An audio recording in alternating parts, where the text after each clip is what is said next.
What happens to stocks after a strong December like we're seeing right now?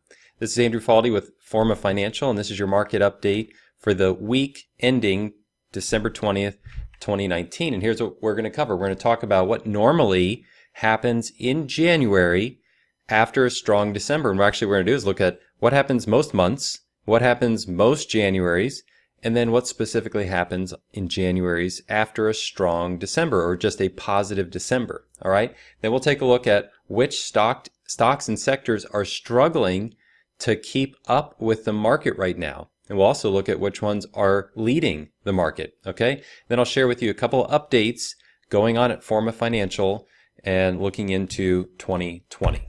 All right. So quickly, this is for educational purposes only. No advice or recommendations are being made. All data is hypothetical. All right. So to answer the question, what normally happens in January after a strong December, we're going to look at data from 1960 all the way till now. All right. And this chart you see is what we call a semi-log chart. So if it looks a little odd and you say that doesn't look like the stock market from 1960 to now, well, it's adjusting it so that historic movements and current movements are put in context for the underlying value of the market. So you can see a lot of ups and downs going on there and say, are some of those ups and some of those downs related to the January effect? What's January typically look like? What's January typically look like after December has been positive? All right. So let's look at first all monthly returns of the S&P 500 from 1960 until now. And the reason for that is it gives us a baseline. We're going to compare this to what normally happens every month compared to January's after strong Decembers, all right? So you see the first thing here is our typical, to use the average, all right? The average move of every month, every calendar month from close to close, the close of one month compared to the close of the previous month is a positive drift. That's how you see it go up over time, and that positive drift is at an average of 0.65% per month. All right. I prefer, looking at most large sets of data, I prefer to look at median data though. And the reason for that, it gets rid of those large outliers. You have one big large outlier number that can draw down the whole average, but that's not what you expect to see or what's typical from month to month. So median kind of ignores some of those big ups and big downs and looks at the middle, the median, and which gives you a little bit more typical return. The typical return is even a little bit stronger. So the median return is about 0.93% per month. All right. And the biggest gain is 16.3, and the largest loss of any given month was 21.77. All right. So obviously when things go down, they go down hard. When they go up, they tend to go up more slowly, but there have been some big returns. Those usually come after big sell-offs in the corrections and the bounces back up. All right. So now let's dig into what do just Januaries look like, just Januaries. All right. So we see the average is about twice as strong as every other month. All right. So just pulling out January tends to be a stronger month on average and typically. All right. So the median and average are both quite a bit stronger. All right. The largest gain actually happened in a January. It wasn't the largest, but we've had some large gains even in January. It's not the biggest one ever, but pretty high up there, 13%. And the largest loss is less than the worst case. All right. And again, these are small numbers. It's just kind of pulling out those extremes, but we like to see like when does something bad or really good happen. But in general, you can see from average and median returns that Januaries are a stronger month. Okay, so the next question is going to be, but what if December was already up? Okay, like we're seeing now. Now the month's not over, so that could change. But if it stays the way it is and December ends up, does that impact what we can look forward to for January, at least typically? Okay, so this is the information for all January returns of the S&P 500 after a positive December. Okay, and what you see is that the average drops a little. The median stays right about the same. I'm not going to worry about a second decimal place like that. So I'm going to say that the median stays right about the same while the average comes down just a bit. The biggest gain is a little less, and the largest loss actually happened after a positive December. So what I look at here is You don't see a lot from median. You don't really get a lot from just these single biggest and smallest returns or the biggest gains and largest losses. But if you kind of look at the average, it does pull it down just a little, just a little. So while January's are much stronger on average and median, even after a positive December, you still see that the median and average is stronger than most other months. So just because we're running up strong into the end of the year, there have been years not long ago where you see strong ends to the year and then a January correction. And the reason for this study is to ask the question, is that typical, and should we expect a pattern like that? Well, that's just a recent occurrence, and it may not be a wise idea to go look at one recent example of the last few years and say strong ends of the year lead to January corrections. Well, there's not a lot of evidence to point to that being the case. All right. So while it is true you can see corrections, and 10% corrections come at least annually and sometimes multiple times per year, even in up years you can see 10% corrections. So it's not to say it's an outlook of an absolute positive return, but to expect weakness would be to go against the historical data. All right.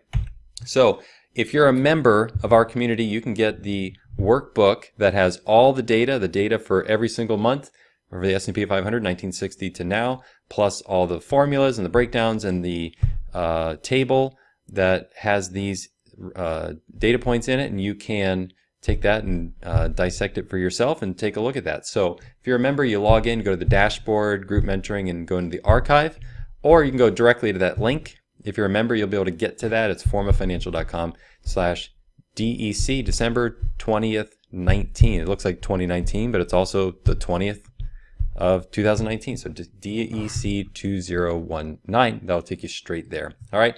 So now let's take a minute to look at the sectors. All right. Look for potential opportunities from strength and weakness, mean reversion, sector rotation, all that kind of stuff. All right. So the first thing to look at is what are the strongest sectors? And depending on what minute you look at the market and what's going on, we're seeing a fluctuation here between XLK and SMH. So that's the technology sector and the semiconductor sector, which are pretty closely related. Semiconductors being more about the physical manufacturing of technology, and XLK being about technology itself, and even the software. Okay, so technology manufacturing, all that is leading the way, followed by consumer staples. Oddly enough, wouldn't be super related to that, but that is the other strongest sector. So those are the top three, and every sector is very strong right now, generally speaking, except when we look all the way down at what's weakest.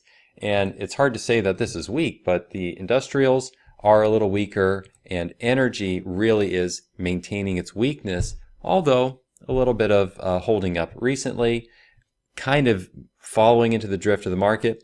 It's not really seeing a big resurgence, so that if the market sees a correction, you could see a little bit of that weakness emphasized in either energy or industrials. All right, you can even see with today being strong, and you see industrials are down. All right, industrials struggling to push out and continue on. So if a market correction comes along, industrials and energy could be the ones to lead the way on the way back down, and you've got pretty decent opportunity for entering after a consolidation and some strength, which helps you have a place to define risk better. All right. So inside of technology, the leaders are NVIDIA is very strong right now, and Apple. So those are your two leaders in the technology side of things.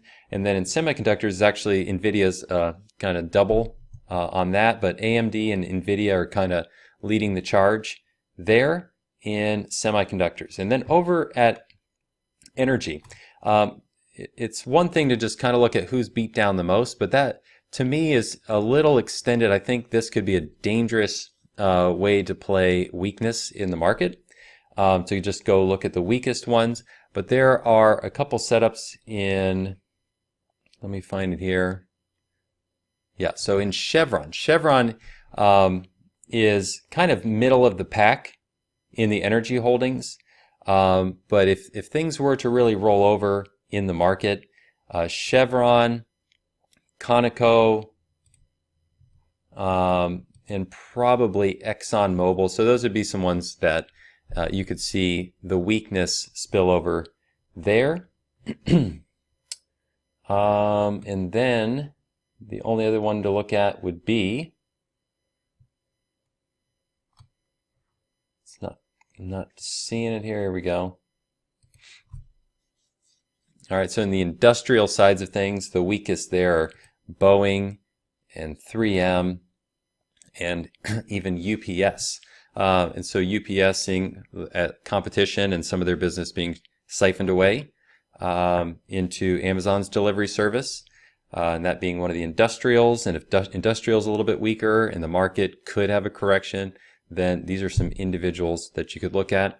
And then ways I'm specifically looking at for next week are looking for good liquid options trades, call credit spreads, long puts, but very careful on risk, because being short equities is a negative expectancy game. So these would be considered a market neutral component to being generally long stocks. If you have long stock positions or income bullish trades in the stock market, these could be that bearish income type of trades if you put call credit spreads on in small size in some of those weaker sectors and some of those names that are not seeing the strength that the market is seeing. So the market softens up, these could be the ones to lead the way on the way back down. All right, so that's a quick look at some of those there, and we get into more details on how all that is viewed and looked at and sizing and all that in our group as well.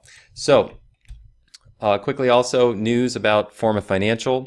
We got now is available as the commodity options report that was recently released. And so that's going to be at least weekly. So it's being called a weekly update, but there may be more frequent updates than weekly. So the commodity options report is specific trade ideas, analysis, volatility, implied volatility, options trades, trend trades, everything like that. So trend and range analysis, broken down strategies and specific opportunities depending on your outlook in the commodities markets. It's a great way to diversify if you're mostly involved in traditional stock and equity and bond market type holdings and cash. Then looking at commodities could provide a great way of using diversification. And there's a new learning curve over there, but this is a way for you to get some guidance as you begin to learn about the commodity options market. So it's for beginners all the way up to advanced to see how someone looks at the big picture of the world of commodities, mostly focused on crude oil and gold and those options markets, and look at ideas that you can understand as long as you understand trading and some option strategies, basic option strategies. You begin to see how they're applied to commodities options markets. All right. So that's available now on the website. You can go check that out. Coming soon, you won't see this anywhere yet, but you will see it coming up in the near future, is a new course called Python for Financial Analysis. Now that may not be the name, that's the working title right now, but Python for Financial Analysis. So we are working on that right now, and I look forward to announcing details about that in the future. Also, we are growing our coaching team. So you have the opportunity now to work one-on-one with a profitable, professional trading and investing coach from our community, somebody who understands how we do things. So if you're a member or you're not a member and you think that speaking with somebody would really be beneficial for you, that opportunity is coming up. So rather than just chatting or watching information or emailing in questions, you have the opportunity to speak one-on-one, either phone, web meetings, or even in person, depending on where you live. And we'll be traveling around. You have the opportunity to meet with us. All right.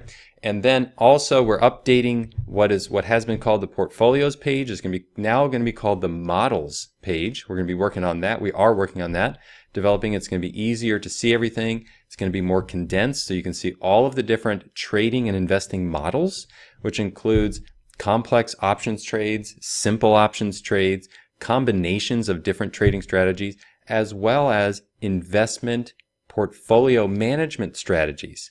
So that's modern portfolio theory, that's rebalancing, that's long-term holds and all that. So we're in all of that. If you're a member, you're going to have access to the detailed rules for every single strategy in there, plus how we're combining them to show diversification and hedging opportunities. All right, so that's coming up soon. A lot going on here in December. Normally a quiet time of year, right? Not for us.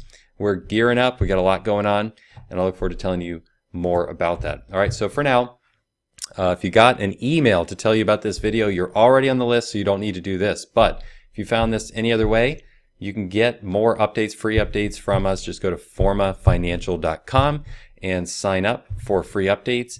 If you're interested in joining our community, you want to get the commodity options report, you want to join our group mentoring, you want to learn about our strategies, well, you can get that at formafinancial.com/join.